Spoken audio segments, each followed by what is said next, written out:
মুসল্লি ইমামের পিছনে ইক্তিদা করবে, মনে মনে ভাববে হায় হায় লোকটার এই সমস্যা ওই সমস্যা, আমি তার পিছনে ইক্তিদা করলাম। অর্থাৎ ইমাম মুসল্লি উভয়ের নামাজের ভেতরে শয়তান প্রবেশ করে যাবে। কথা ঠিক না বেঠিক? ইমানি সম্পর্ক মজবুত রাখতে হবে। ইমাম সাহেবরা যে দায়িত্ব পালন করেন, আমার মুসল্লি ভাইরা, কমিটির দায়িত্বশীল ব্যক্তিবর্গ ভালো করে শুনবেন। এই পৃথিবীতে একটা মাত্র দায়িত্ব যা টাইমলি পালন হয়, একেবারে মিনিট ধরে একটা মাত্র দায়িত্ব আঞ্জাম দেওয়া হয়, সেটা হচ্ছে ইমামতি। পৃথিবীর অন্য কোথাও একেবারে টাইমলি দায়িত্ব আঞ্জাম দেওয়ার নজির নাই। বিমান, উড়োজাহাজ, হাওয়াই জাহাজগুলো টাইমলি চলাচল করে, যাতায়াত করে।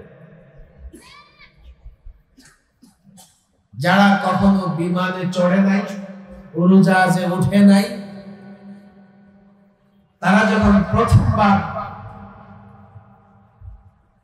বিমানে উড়োজাহাজে উঠবার প্রস্তুতি নেন, বড় টেনশনে 3 ঘন্টা 4 ঘন্টা আগে গিয়ে এয়ারপোর্টে বসে থাকে। এটা লোকাল বাস নয়, ছেড়ে দেওয়ার পরেও কিছুক্ষণ দৌড়ে আমি উঠতে পারবো। বিমান যখন ছেড়ে দেবে এরপরে ওঠানামা করার কোনো সুযোগ থাকে না।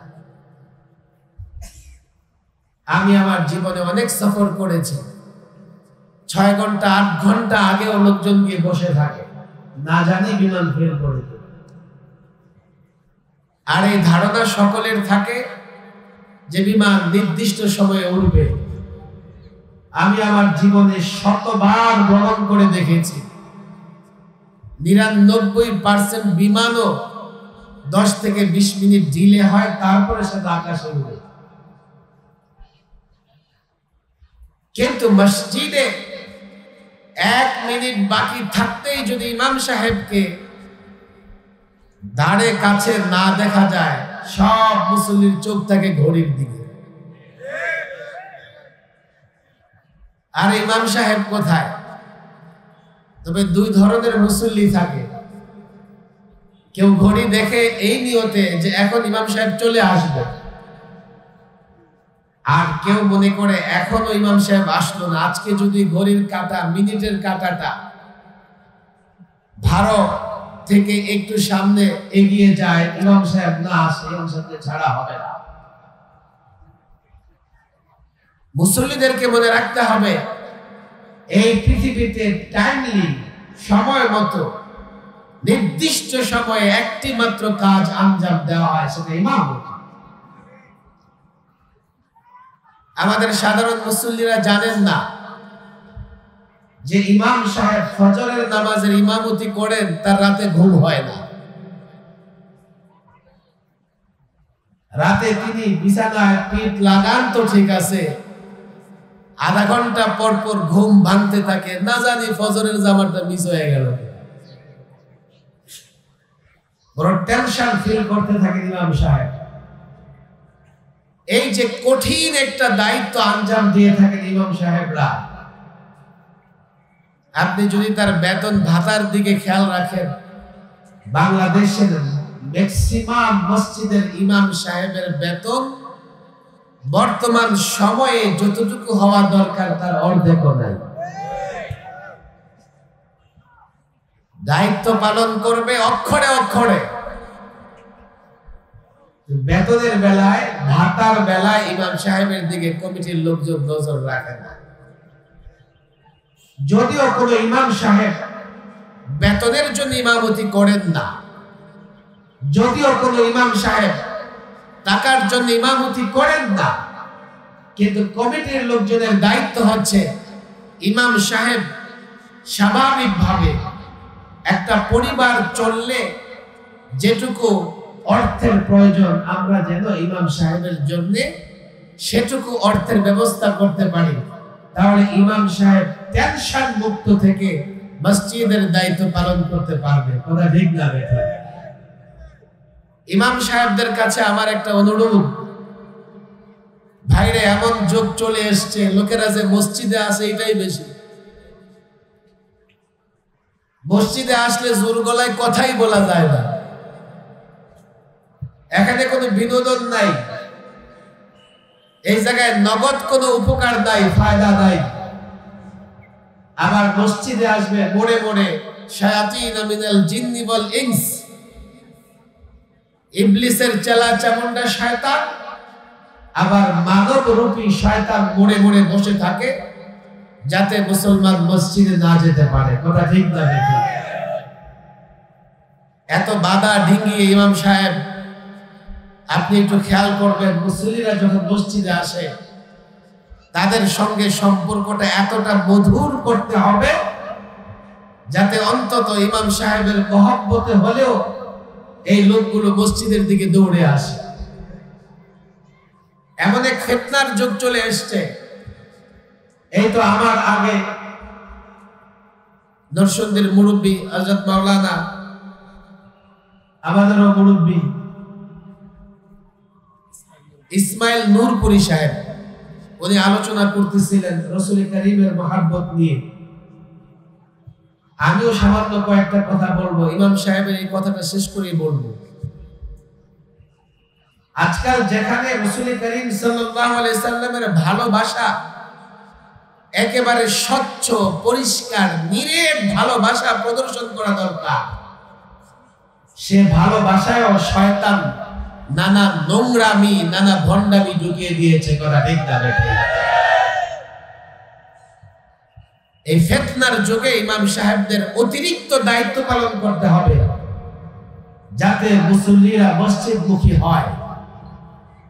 আরেকটা কথা না বলে পারছি না, যেহেতু ইমামদের সংগঠন ইদানিং কালে এমন হচ্ছে, ইমাম সাহেবরা সংগঠন করে রাজনৈতিকভাবে নানা জায়গায় ব্যবহার হয়ে যাচ্ছে।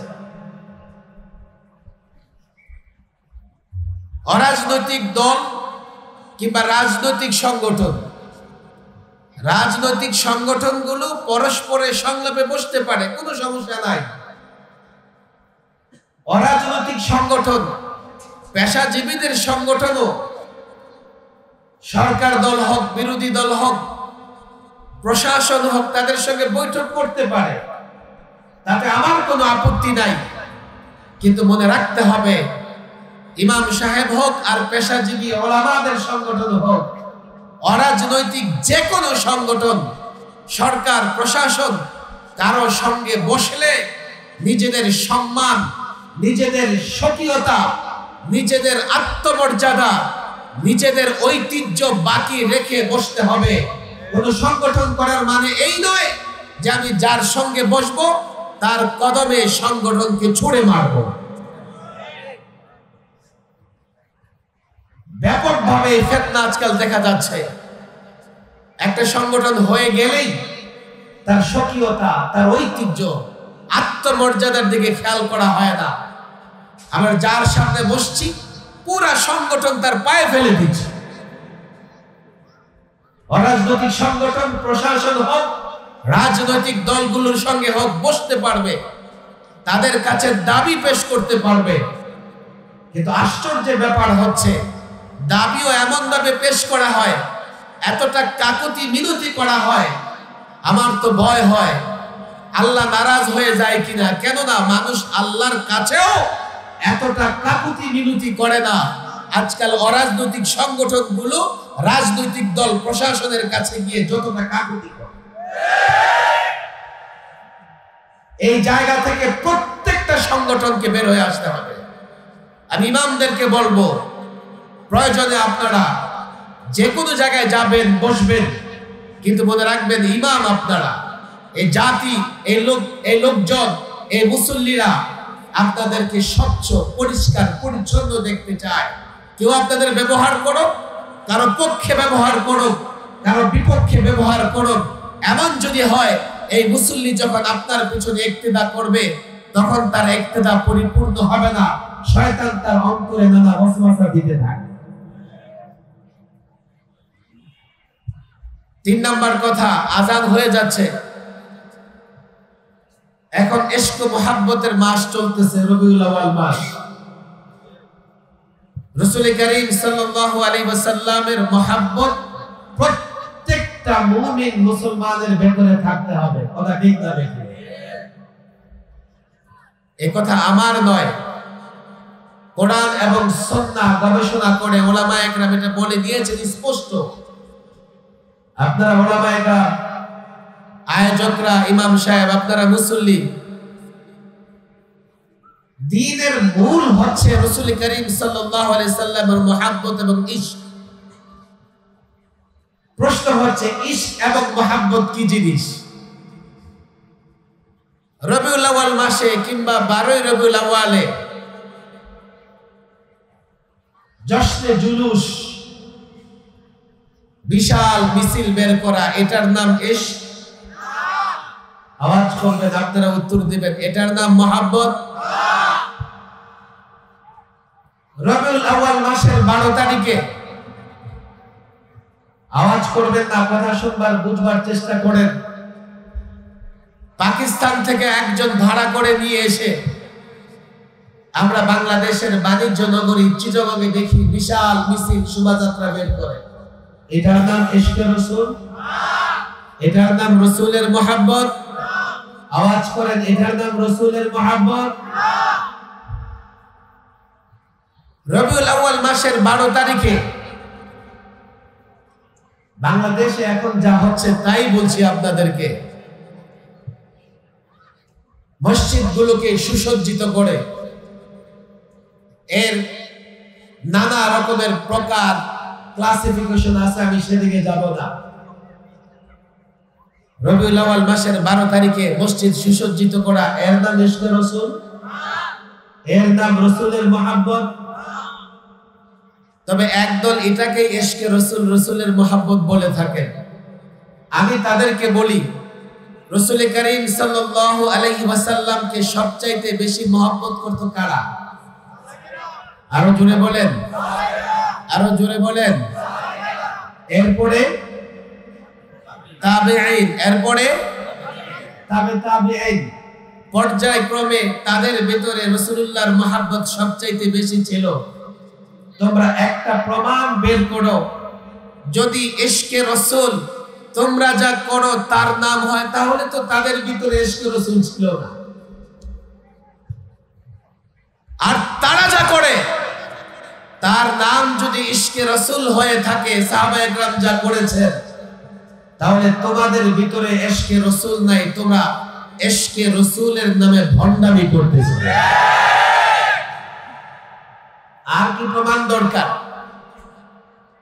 সাহাবায়ে কেরাম রাসূল করিম সাল্লাল্লাহু আলাইহি ওয়াসাল্লামকে সবচেয়ে বেশি মহব্বত করেছেন। আর এক একটা উদাহরণ যদি দেওয়া হয়, রাত শেষ হয়ে যাবে। সাহাবায়ে কেরাম রাসূলুল্লাহকে যে মহব্বত করতেন তার উদাহরণ দেওয়া শেষ হবে না।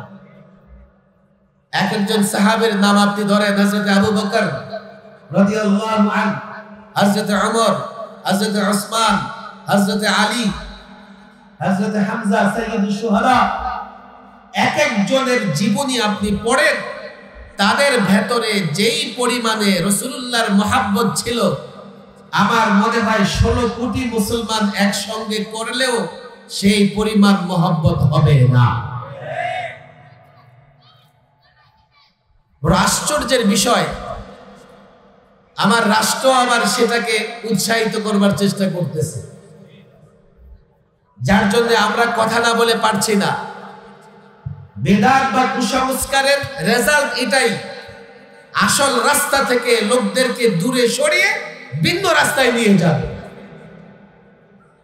রাসূলুল্লাহর মহব্বত, ইশক যেভাবে সাহাবায়ে কেরামের মাধ্যমে প্রকাশ পেয়েছে, পর্যায়ক্রমে যেভাবে তাবেঈন, তাবেঈন রাসূলুল্লাহকে মহব্বত করেছে, আমরা সেভাবে রাসূলকে মহব্বত করতে চাই। কথা ঠিক না বেঠিক? আর রাসূলের মহব্বত হবে কিভাবে? রাসূলের অনুসরণের মাধ্যমে। কথা ঠিক না বেঠিক? ইমাম সাহেবরা এখানে আছেন, আমাদের একটা ব্যর্থতার জায়গা আছে, আমরা জাতিকে বুঝাতে পারি না। তবে যারা এই 12ই রবিউল আউয়ালে জশ্নে জুলুস বের করে সবার মর্যাদা একরকম নয়। আমি সাধারণত তাদেরকে 3 ভাগে ভাগ করি, খেয়াল করবেন। একদল শুধু মিলাদ কিয়ামের মধ্যে থাকে, 2 আরেক দল মিছিল মিটিং এগুলো করে তবে কবরে সেজদা করে না। 3 নাম্বার দল যারা রাসূলের মহব্বতের দাবিদার, তারা মিলাদ করে, কিয়াম করে, জশ্নে জুলুস করে, সব করে, আবার গিয়ে পীরের মাজারে সেজদা করে। কথা ঠিক লাগে? এই 3 নাম্বার প্রকার যারা রাসূলের মহব্বতের দাবি করে আর গিয়ে কবরে সেজদা করে, ওরা রাসূলের আশিক তো দূরের কথা, মুসলমানই হতে পারে না। 2 নাম্বার প্রকার যারা জশ্নে জুলুস করে, কবরে সিজদা করে না, রাসূলুল্লাহর মহব্বত প্রকাশ করার জন্য মিছিল মিটিং করে। আমরা বলি এই কাজগুলো সঠিক নয়, এগুলো বেদআ, এগুলো কুসংস্কার। তাদেরকে দাওয়াত দেই এগুলো থেকে ফিরে আসো। আরেক দল যারা শুধু মিলাদ কিয়াম নির্ভর রাসূলের মহব্বত করে, আমি তাদেরকে বলি, ভাই তোমরা দাঁড়িয়ে রাসূলুল্লাহকে সালাম দাও, তোমরা রাসূলুল্লাহর উপর দুরূদ শরীফ পড়ো। তোমাদেরকে বলি রাসূলুল্লাহর উপরে দুরূদ শরীফ দাঁড়িয়ে যেমনি পড়া যায়, বসেও পড়া যায়। কথা ঠিক না বেটা? ওনারা কিন্তু সব সময় দাঁড়িয়ে ইয়া নবী সালামু আলাইকা বলে, হাজারো প্রমাণ মাঝে মধ্যে বসেও বলতে দেখেছি। তাহলে যেই কাজটা তোমরা জরুরি মনে করো না, সেই কাজটা যদি আমরা না করি, যে কাজের পক্ষে তোমরা কোনো প্রমাণ দিতে পারো না, সেই কাজটা যদি আমরা না করি, যেই কাজের পক্ষে কোরআন সুন্নাহয় কোনো নির্দেশনা নাই, সেই কাজটা যদি আমরা না করি, তো আমরা রাসূলের দুশমন কিভাবে হয়ে যায়? তোমরা রাসূলকে মহব্বত করো, আমরাও রাসূলকে মহব্বত করি। চলো সাহাবায়ে কেরামের অনুসরণ করি। হযরত আবু বকর রাসূলুল্লাহকে মহব্বত করে দেখিয়েছেন, হযরত ওমর রাসূলুল্লাহকে মহব্বত করে দেখিয়েছেন, আল্লাহু আকবার। হযরত ওসমান রাসূলুল্লাহকে মহব্বত করে দেখিয়েছেন, হযরত আলী রাসূলুল্লাহকে মহব্বত করে দিয়েছেন। আল্লাহর নবী দ্বীন প্রতিষ্ঠার জন্য লড়াই করেছে, আল্লাহর নবী দ্বীন প্রতিষ্ঠার জন্য দাওয়াতি কাজ করেছেন, আল্লাহর নবী দ্বীন প্রতিষ্ঠার জন্য ঘরে বাইরে ষড়যন্ত্রের মোকাবেলা করেছেন। এ মুসলমান, রাসূলুল্লাহকে মহব্বত করো, রাসূলুল্লাহকে মহব্বতের দাবি করো। ১৫০০ বছর আগে সাহাবী, তাবে তাবিঈ নিজের সর্বস্ব বিলিয়ে দিয়ে, সম্পদ বিলিয়ে দিয়ে, ছেলে কুরবানি করে, বাবা কুরবানি করে, নিজের সব কিছু বিসর্জন দিয়ে আল্লাহর নবীর মহব্বত, আল্লাহর নবীর মহব্বত প্রকাশ করেছেন। উম্মে আম্মারা শুনতে পেয়েছেন উহুদের ময়দানে রাসূলুল্লাহ শহীদ হয়ে গেছেন, মদিনায় থাকতে পারে নাই, ঘর থেকে বের হয়ে গেছে, আল্লাহর নবীকে দেখবে, কাফেলা ফিরে আসছে, দেখে জিজ্ঞেস করে রাসূলুল্লাহ কেমন আছেন? বলে তোমার ভাই শহীদ হয়ে গেছে, তোমার স্বামী শহীদ হয়ে গেছে, তোমার সন্তান শহীদ হয়ে গেছে। উম্মে আম্মারা ডেকে বললেন, কে শহীদ হয়েছে জানতে চাই না, আগে বলো আল্লাহর নবী কেমন আছে। তোমরা মাদারিসে কওমিয়া উলামায়ে দেওবন্দকে আল্লাহর নবীর দুশমন মনে করো, জানো না আল্লাহর নবীর দ্বীন প্রতিষ্ঠা করবার জন্য সাহাবায়ে কেরাম সবকিছু কুরবানি করে দিয়েছেন। উলামায়ে দেওবন্দ, মাদারিসে কওমিয়া, এই ইমাম সমাজের, এই ইমাম পরিষদের প্রত্যেকটা আলেম নিজেকে কুরবানি করে দিচ্ছে, সন্তান কুরবানি করতে প্রস্তুত আছে, জেলকে পরোয়া করে না, ফাঁসির মঞ্চকে পরোয়া করে না। আল্লাহর কসম করে বলি, আল্লাহর কসম করে বলি, নিজের জীবনের পরোয়া করে না। তারাই আশিক রাসূল, তারাই আল্লাহর নবীর প্রেমিক। তাদেরকে আল্লাহর নবীর দুশমনী বলে, তাদেরকে আল্লাহর নবীর মহব্বত নাই, এই কথা বলে কাফের বেঈমানদের গোলামি করা থেকে ফিরে আসো।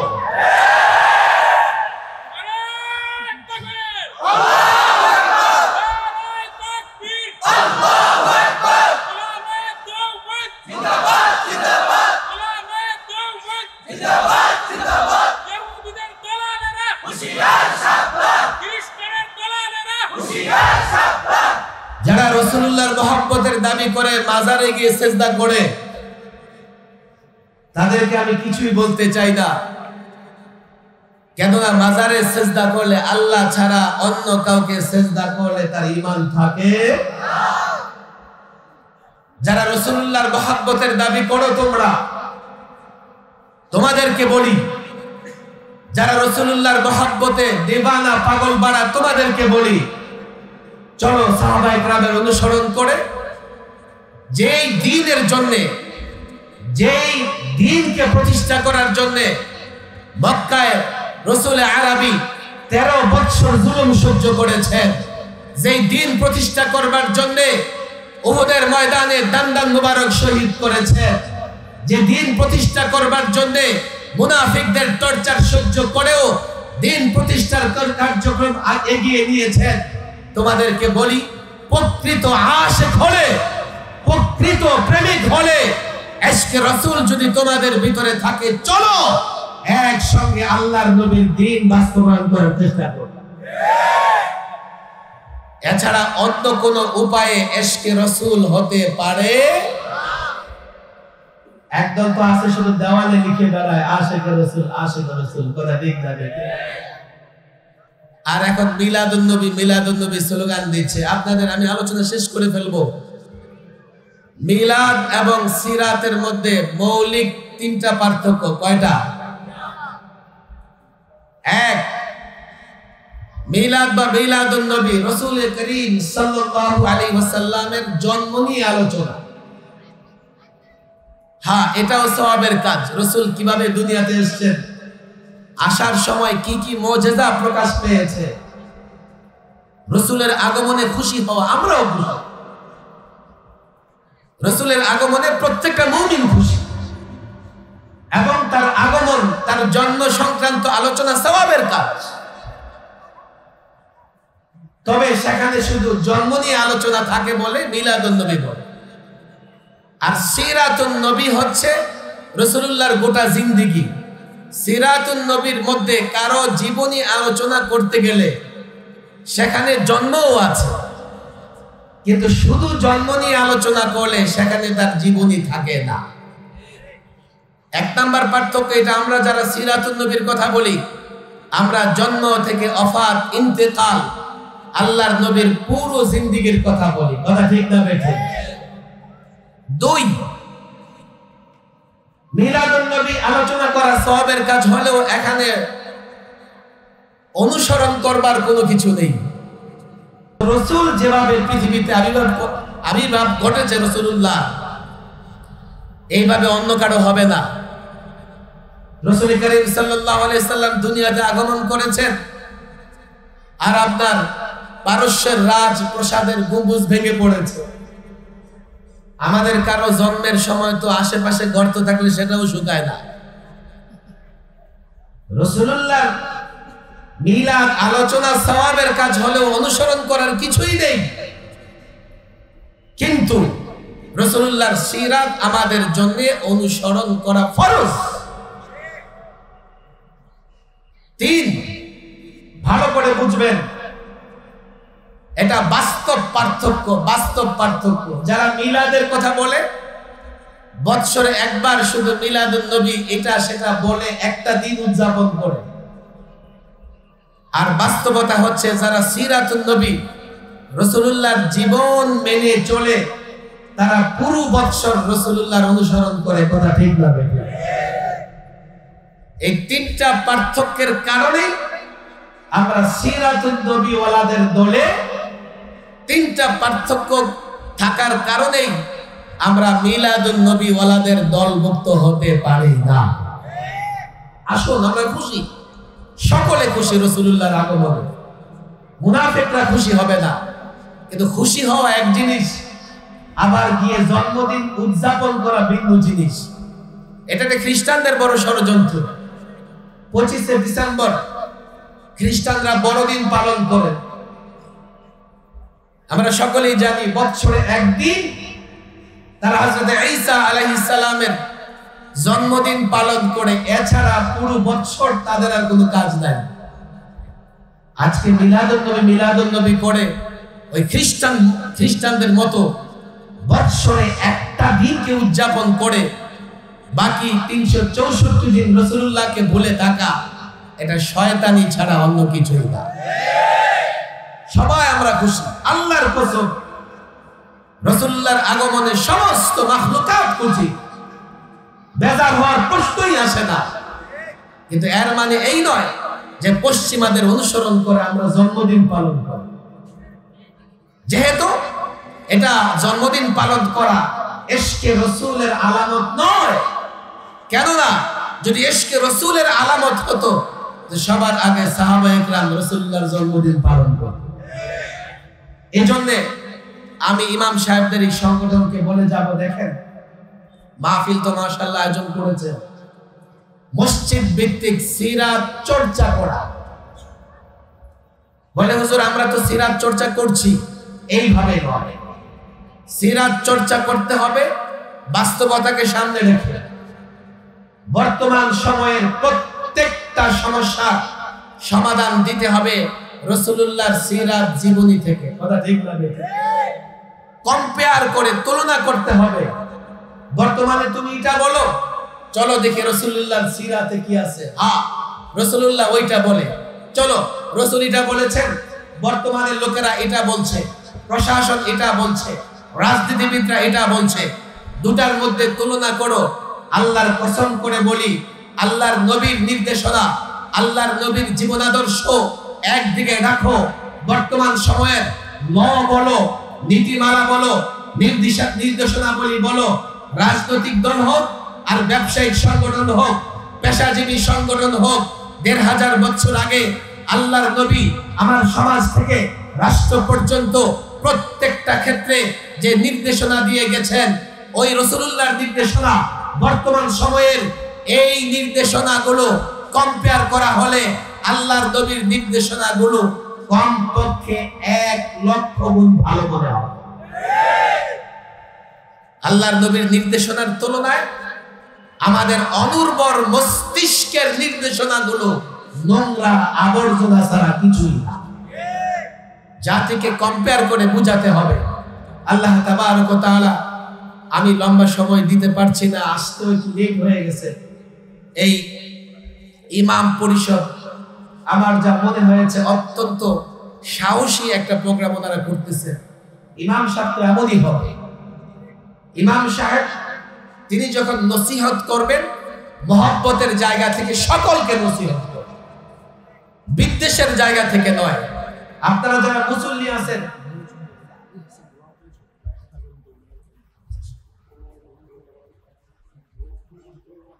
মুসল্লিদের একটা প্রবলেম হয়, ইমাম সাহেব যখন কোনো বিষয় নিয়ে কথা বলেন তো মুসল্লিটা দলের বিরুদ্ধে লাগানোর চেষ্টা করে। আরে ভাই, তুমি দেখো ইমাম সাহেবের কথা কার বিরুদ্ধে গেছে সেটা নয়, তুমি দেখো তার কথা কোরআন সুন্নাহ অনুযায়ী হয়েছে কিনা। আমি ইমাম সাহেবকে তো এই জন্যই মিম্বরে বসাই, সে কোরআন সুন্নাহর পক্ষে কথা বলবে, কোন দলকে খুশি করবে, কোন দলকে অসন্তুষ্ট করবে, এর জন্য ইমাম রাখা হয় না। কোরআন সুন্নাহর পক্ষে কথা বলবে, আর ইমাম সাহেব বলবে মহব্বতের জায়গা থেকে। আপনি শুনবেন, আল্লাহ হেদায়েত দিলে আপনার হেদায়েত হবে। ইমাম সাহেবের এই ক্ষমতা নাই জোর করে কাউকে কোনো কাজ করানো বা কাউকে কোনো কাজ করাতে বাধ্য করতে পারে, এই ক্ষমতা ইমাম সাহেবের নাই। আপনাদের কাছে অনুরোধ, ইমাম সাহেবকে বলবেন, হুজুর কোনটা আমার পক্ষে কোনটা আমার বিপক্ষে যায় সেটা দেখবার সময় নাই।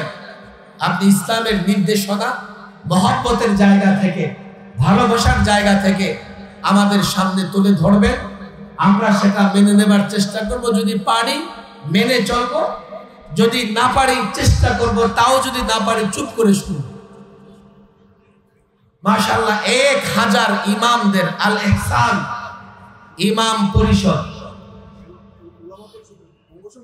আচ্ছা নরসিংদী চরাঞ্চলে একটা মূল সংগঠন হলো আল ইহসান ওলামা পরিষদ তরুণ কাফেলা। হ্যাঁ, ওলামা পরিষদ তরুণ কাফেলার অঙ্গ সংগঠন আল ইহসান ইমাম পরিষদ বুদিয়ামারা।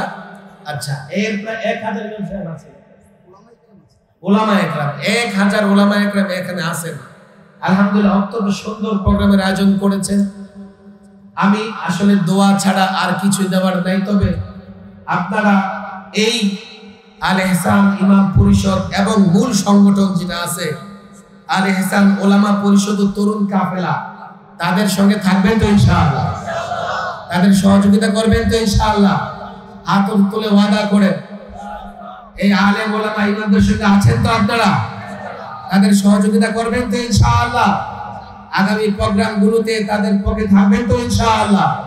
আল্লাহ তাবারক ওয়া তাআলা তৌফিক দান করুন। ওয়া মা তাওফীকি ইল্লা বিল্লাহ ওয়া মা আলাইনা ইল্লাল বালাগ।